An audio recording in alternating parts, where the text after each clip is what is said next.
sister, Emma, accidentally called me. It was late, around 11 p.m., and I had just finished a brutal shift at work. My phone buzzed. Emma's name flashed on the screen. Weird. She never called me this late. I answered groggily. Hello, but there was no response. Just muffled voices, laughter, and the distinct clinking of glasses. A party? My family didn't usually invite me to those. In fact, they didn't invite me to much of anything. I almost hung up until I heard my name.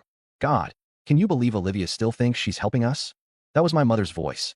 Sharp, amused, dripping with condescension, Emma snorted. She acts like some kind of saint. Like we'd be homeless without her. More laughter. Well, technically, we would. My brother, Jake, chimed in. But that's her job. She owes us. She doesn't have kids, no husband, nothing. What else is she gonna do with her money? I felt a chill crawl up my spine. Owes them. Oh, please, my mom scoffed. She doesn't pay out of the kindness of her heart. She pays because we made her. What else was she gonna do? Let her family struggle. She said it like the very idea was disgusting. That's why we should ask for more, Emma said casually. She just got a raise, right? She can afford it. Jake let out a low whistle. Luxury apartment, new car, vacations, she's doing fine. Meanwhile, we're here counting pennies for the new iPhone. Exactly, Emma huffed. She's so selfish. If she really cared, she'd cover more than just rent. Like, the groceries, the utilities, mom's spa days. I felt my stomach turn. My rent payments weren't covering necessities. They were funding their luxury. Their entitlement. I wanted to hang up. I wanted to scream. But I didn't. I sat there, gripping my phone so tightly my fingers ached, listening as my entire family, people I had sacrificed so much for, tore me apart like I was nothing. My mother sighed dramatically. I mean, what else can she do? Stop paying? Huh. She's not that heartless. Laughter erupted. I clenched my jaw, my blood boiling. They thought I was trapped. They thought I needed them. They thought I'd never, ever pull the plug. They had no idea what was coming. I sat there, phone still pressed against my ear, my heartbeat pounding in my skull like a war drum. The call was still going. They hadn't realized. They had no idea I was listening.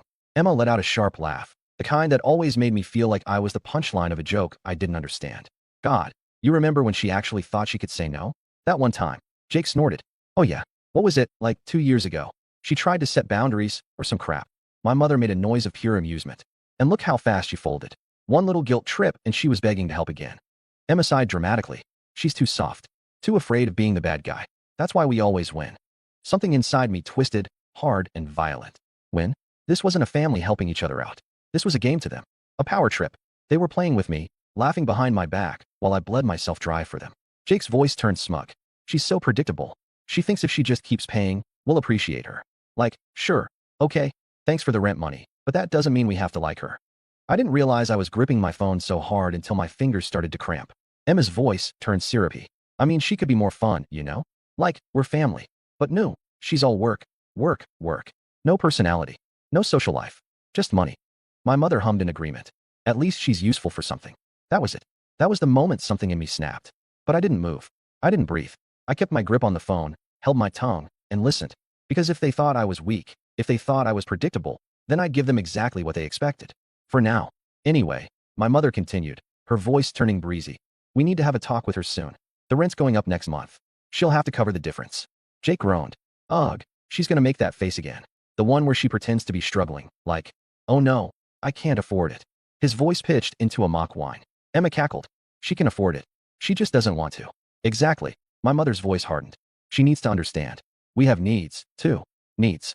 Needs. They weren't talking about food, electricity, medical bills. No, they were talking about the things they chose to spend their money on instead of rent. Emma clicked her tongue.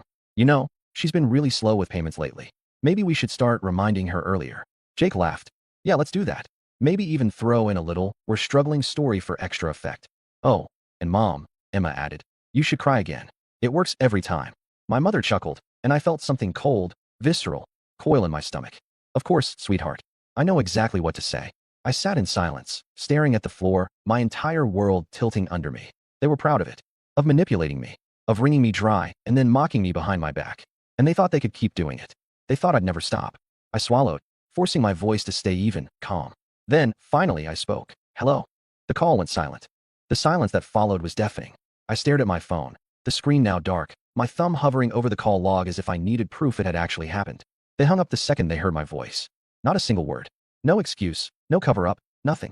Just clicked. I imagined them all, sitting in my mother's overpriced living room, their laughter choking in their throats as the reality sank in. She heard us. And yet, my phone stayed silent. No frantic call back from Emma. No fake apology from my mother. No hastily typed out excuses from Jake. Nothing. Because they weren't sorry. They were just caught. I took a slow, deep breath, my hands shaking as I set my phone down on the table. My mind was racing, replaying every word, every smug little jab, every way they had picked me apart like I was nothing more than an ATM with a pulse. But I didn't cry. Not this time. I sat there, perfectly still, my fingers tapping against the table as a plan started to form. They thought they had me figured out. They thought I'd stay quiet, pretend nothing happened, keep paying their bills like a good little doormat. But they had no idea. I could already picture it, their faces when the next rent payment didn't arrive. The panic, the outrage, the audacity they'd have to act like I was the one betraying them. But not yet. I wasn't going to cut them off immediately. No, that would be too easy, too predictable. If they wanted to believe I was weak, if they thought they still had control over me, then I'd let them think that. For now, I picked up my phone, scrolling through our family group chat. It was mostly them asking for money in one way or another. Mom's medical excuse of the month, Emma's emergency spa day, Jake's sudden car trouble that never seemed to end. I typed out a simple message. Hey, sorry, my phone glitched and dropped the call. Everything okay? I hit send. Seconds later, the typing bubble appeared. Emma texted, oh haha yeah, just bad signal. We weren't even talking about anything important lol. Liar. I stared at the screen, watching the dots flicker as she hesitated, probably wondering if I had heard anything. If I knew. Emma texted, anyway, Mom wanted to talk to you soon. Maybe this weekend? I smiled. There it was. The setup. They were already laying the groundwork for their next demand. I cracked my knuckles, my pulse steady, my mind clear. This weekend? Fine. I'd play along. And when the time was right, when they were at their most desperate, when the rent was due, I'd pull the rug out from under them so hard they wouldn't know what hit them. Let's see how they handled life without their little burden paying their way. The weekend came faster than I expected. I spent the next few days going through the motions, answering their messages like nothing had changed, letting them believe I was still oblivious. Emma texted me the most, sending casual updates about her stressful life, her new manicure, a shopping spree, a dinner at some high-end restaurant. Jake mostly stuck to short messages, acting like we were close just in case he needed to ask for something later. And Mom? She played her role perfectly. Mom, hey sweetheart, hope you're doing okay. Just wanted to check in. Love you. The kind of message that used to make me feel guilty for even thinking of saying no to them. But now it was just part of the game. They were so predictable it almost made me laugh. Saturday finally rolled around, and I made my way over to Mom's house. Or, more accurately, the house I had been paying for. The moment I pulled up, I felt it, the twisted mix of nerves and excitement coiling in my chest. I wasn't here to fight. Not yet. I was here to watch. To see how they planned to manipulate me this time. I stepped inside without knocking, something they expected from me. Something that made them feel like I was still part of this little toxic mess of a family. The smell of expensive candles and takeout filled the air. Mom was sitting on the couch, wrapped in some overpriced blanket, a cup of tea in her hands like she was preparing for a serious discussion. Emma lounged across from her, lazily scrolling on her phone, and Jake sat at the kitchen counter, munching on something that looked suspiciously expensive for someone who couldn't afford rent. They have no idea. Mom looked up, giving me the kind of warm smile that used to make me feel safe. The same smile she probably used right before she planned to wring more money out of me. There you are, sweetheart, she said, voice soft. We were just talking about you. I bet you were. I smiled back, keeping my expression easy, relaxed. Oh yeah? What about? Mom sighed dramatically, setting her tea down. Well, you know how much we appreciate everything you do for this family. You've been such a blessing, helping out with rent and all. Here it comes. Emma chimed in, her tone carefully casual.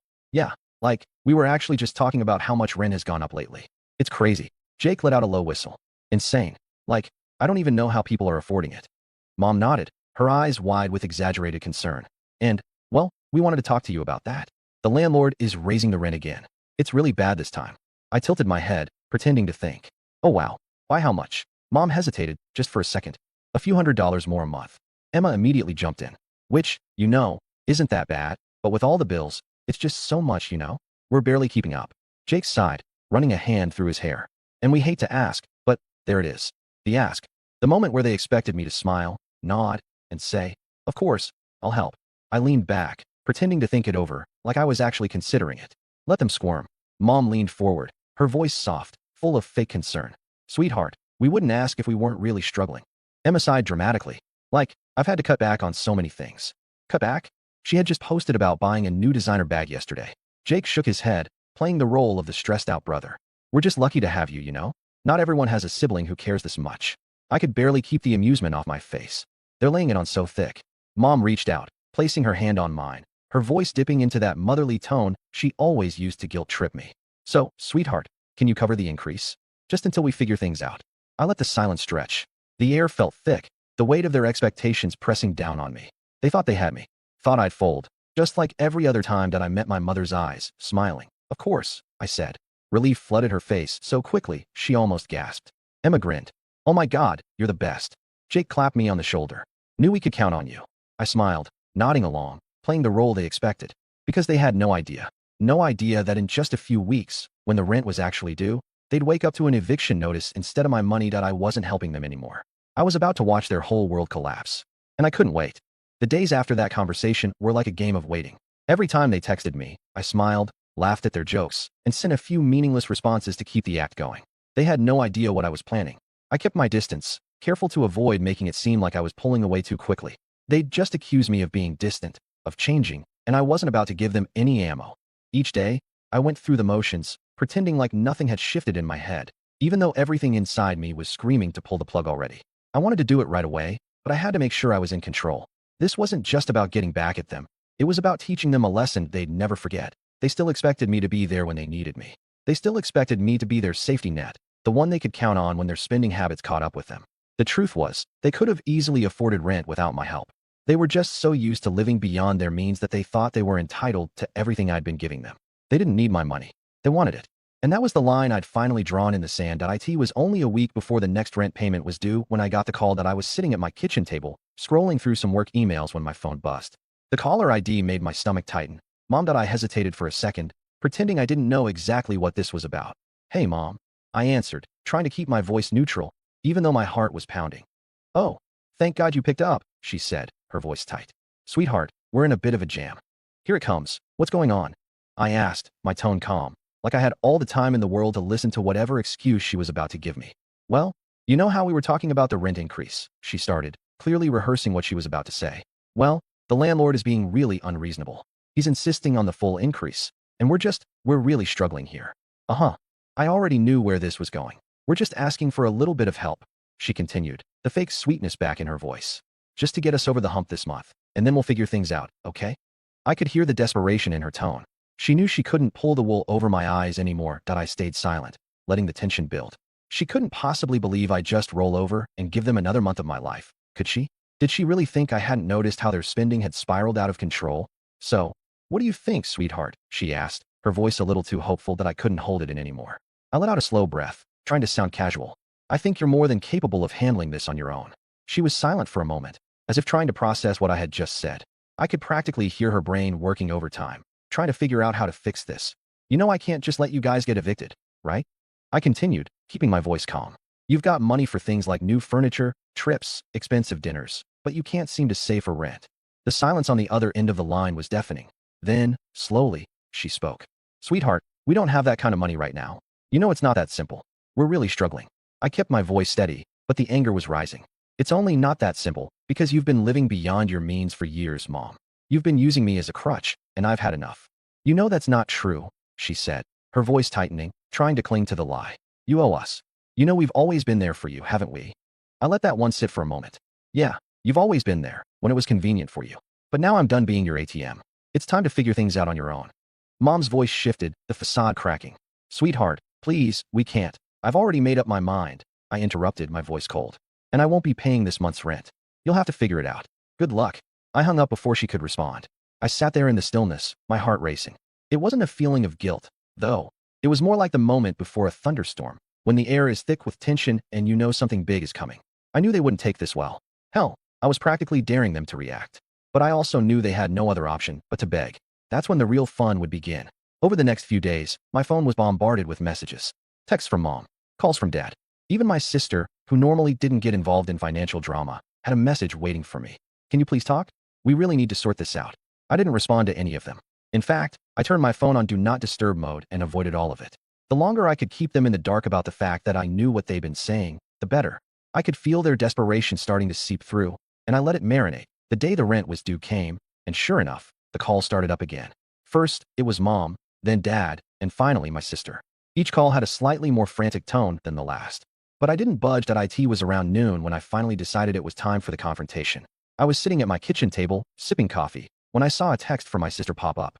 We really don't have anyone else to turn to. Please, just this one time. I didn't even give it a second thought. I picked up my phone and dialed her number. She answered almost immediately. Oh my God, thank you for picking up. She sounded relieved, like she'd been holding her breath. We're in deep trouble. The landlord said if we don't get the full payment in by tomorrow, he's going to start the eviction process. You know we can't afford this on our own. Please just help us out this one time. I let her ramble on, her voice getting more and more desperate with every word. The guilt was supposed to start creeping in, but all I felt was a strange sense of satisfaction. I played this game for too long, letting them take advantage of me, and now it was time for the tables to turn. Finally, I cut her off. You really don't get it, do you? There was a long pause on the other end. What do you mean? I heard everything, I said, my voice cold. I heard the call. I heard all of you laughing at how you've been using me as your personal bank for years. She owes us, you said. She's just a means to an end, right? Her silence was deafening. I could almost hear her brain trying to process what I had just said. Do you think I didn't know? I continued, my voice getting sharper. Do you think I didn't realize how you've been living way beyond your means, all while depending on me to bail you out? You think I'm stupid? That I wouldn't notice how you buy new clothes, take vacations, eat out at expensive restaurants, while I'm over here picking up the tab every damn month. But we needed your help, she finally said, her voice cracking. We couldn't have made it without you.